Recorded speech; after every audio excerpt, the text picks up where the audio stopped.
everyone. It is negative 13 degrees outside today, so I'm coming at you from inside the office where it's a lot warmer and much more comfortable. And what I thought I'd talk to you today about are some things that you can start to gain awareness about and practice without having to go out into the great wild woolly outdoors and actually sit your frozen butt on a horse. One of the things that we can talk about today is using your core in the saddle with riding. And there's a lot of misunderstanding about what using your core actually means or looks like. And for a lot of my students, they think of using their core as actually like a bearing down or a squeezing in. What using your core really looks like is that you want to be guiding your actions from center. One of the most basic premises of riding with your seat is essentially that your limbs, your arms and your legs are an extension of your center. So if you get the center right, then the limbs tend to frame the center. And just a quick note of warning before you get playing around with any of this, you should never move your body into a position that is painful. So everybody's going to have a different range of motion depending on your life experiences, your injuries, your age, your specific anatomy and so on.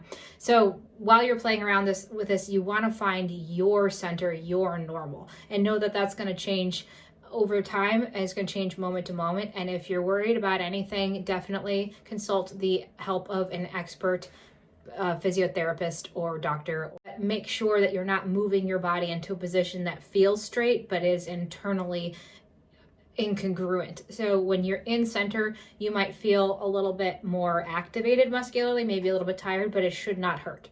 When we're talking about riding from center, we have to establish what that is. And I wore this shirt specifically to help this demonstration. So you want to find your bottom ribs, and you'll find that for many of us, especially women, our bottom ribs tend to be tucked in. And what that does is it deactivates our core.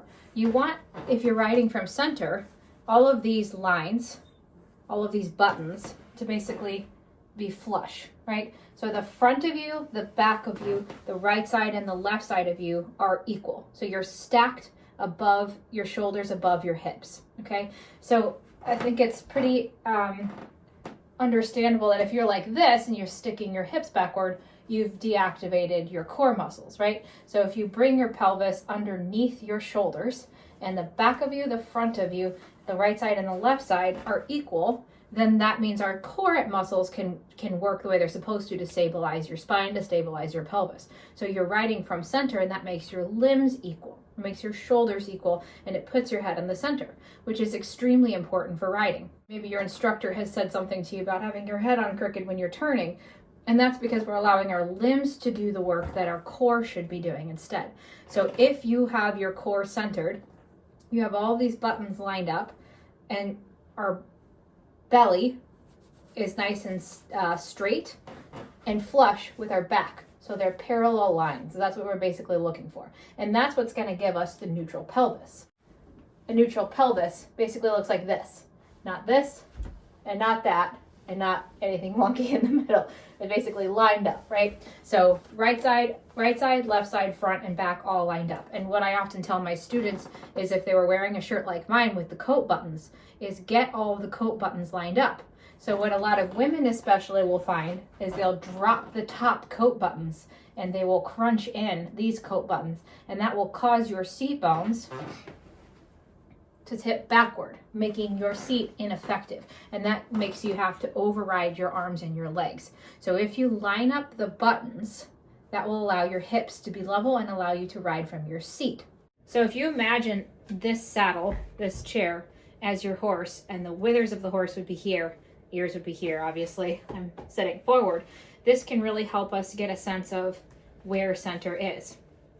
And if you don't have one of these, you can just sit on a yoga ball or a round rain barrel like you might have in your arena, or you can really just sit on your hands in your chair if that's all you have. So the first thing I want to do is get all these buttons into line.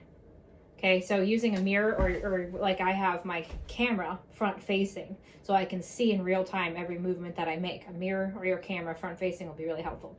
So I can see in real time what happens to the horse if I am disengaged in my core, okay? So if I dump the buttons down, then I see that the back of this horse, this is not exactly like a real horse would do. A real horse would dip their back like this, but we don't have the capability with this for that to happen. But if I dump my buttons, it alters the level field that would be my horse's back, okay? And so what I want to do is get my buttons centered and lift up my sternum. So most riders, especially because of our modern lives, we tend to crunch our sternum down. So you want to think of lifting your sternum, but not to the point where it makes your low back concave like this. So we want equal, and you can put your hands on if you need to. Get the front and the back feeling nice and equal. Relax your glutes. Don't let your glutes get really tight because that will actually push your pelvis under. You can play around with that. If you contract your glutes, that pushes your pelvis under. So you want your glutes relaxed. Find the seam of your shirt and get that lined up. Get the buttons lined up.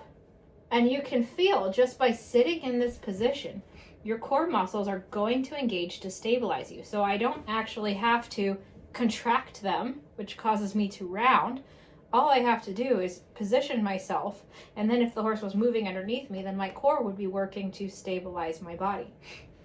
And so I get the buttons in the center, the right side and the left side equal in length. Now, most of us, if you're right hand dominant or left hand dominant, if you're not ambidextrous, most of us are going to have a crunch to one side. Almost everybody will crunch to their dominant side, and you can see what that does to my buttons, right? It pulls some in and it drops some down and it lifts some up. And because I'm wearing this striped shirt, you can see very easily the direction of the crunch. So my right rib and my right hip have squashed together. So what I want to do is focus on centering the center. Now, a lot of instructors will give you well-meaning advice of lift your shoulder, lift your hand, put your leg down. And what it turns into is this like twister game, you know, where you can't get everything situated. So if you start from center, it kind of fixes everything else. Obviously, the most important part is to get your visuals correct. So if I'm looking down at the horse's neck, you can see that that immediately causes that sinking and rotation. So I want to be looking where I'm going. That sounds super obvious, but we all as riders forget to do that and look down at a horse's neck. The minute you look down at your horse's neck, you're going to get a lean because you're never looking equally. You're going to drop and you're going to rotate. So you're going to have your front of your pockets nice and open. That's super important that we don't collapse the pockets or fold the pockets like this. So you want to be level like you're a nice structured building here. And then as we add arms and legs, we'll just start with the arms for the sake of benefit, is the classical position is to have thumbs on the top, arms level with each other, framing your core. And when you use your contact, it comes from center. So if I were to turn right, for example, what I would not do is this, to turn right, because you can see how that's driven my seat out of center. So that makes the horse actually have to respond by getting more crooked. So this is going to create that lean. So to turn right, I would frame the neck and move center. And to turn left, I would frame the neck and move center. And it's not to say you're a rigid board. You're basically like a barber pole that turns through your ribs and your spine, as opposed to collapsing, right? And then when we add the reins and the legs together, let's say I want a right bend and I want the horse to flex around my right leg. If I lift up my right leg, you can see how that actually makes my seat uncentered. So I would want to drop that thigh down and bring it in. And that's something I'm working on with my students all the time, is to turn right, or leg yield right to left, or whatever we're doing. If we want right flexion in this case, we need to make sure the center is stable, and then we drop down the thigh that we're trying to ask them to move away from to make sure that both hips are level so the horse can stay level themselves. And then we bring the thigh in through an internal rotation. And you can see how that allows the horse to stay level because we stay centered ourselves, as opposed to this motion, which is very, very common and very, very tricky to not do, honestly. So if I lift like this seat bone is going to drive the horse into the leg I'm trying to move them away from. And what is going to be our natural response? So here's the rib cage rotating like that. The withers have done this and the ribs have done that. What's going to be our natural inclination at this point is to say, well, the horse isn't listening and I'm going to have to pull them over. So it forces us to override our aids. So if you ride from center, you can make very feeling aids, very sensitive aids, and the horse will be able to stay balanced underneath you. So that's when you can actually ride in lightness and softness, is because the horse is able to understand. So similarly, moving from left to right, either on a left bend or let's say a leg yield, center the rib cage, frame the neck right and left side, drop the left side down, and move laterally or bend around. But we have to be very careful when we turn that we don't end up like this, which is very common to do. And this is something that you're going to have to think about and play with in your day-to-day life. It's not something that you're going to snap right into in your riding if you're walking around not aware of your habits day to day. The more we walk from center, the more we think of our front and our back and our right and our left being coordinated, the more you're going to find that you actually start to swing from your hips when you're walking. You keep a better joint flexion. You stay much more relaxed. Your knees, your back, your feet, your hips should hurt less, especially your low back. You might find your neck feels a little bit better. And the reason is because a lot of times when we're sort of crumpled to one side, we are over concussing all of these joints, which are then trying to stabilize us. So you spend some time in your day-to-day life thinking, where's my center? Just, that's all you have to do. Where's my center? Is it level, right, left, front, and back? And that will translate over to the saddle. But in these cold winter days when we're inside a lot more, it's the perfect time to think about it before we go back to those long hours in the saddle. So let me know in the comments if you found this helpful, and I'll be happy to make more like this.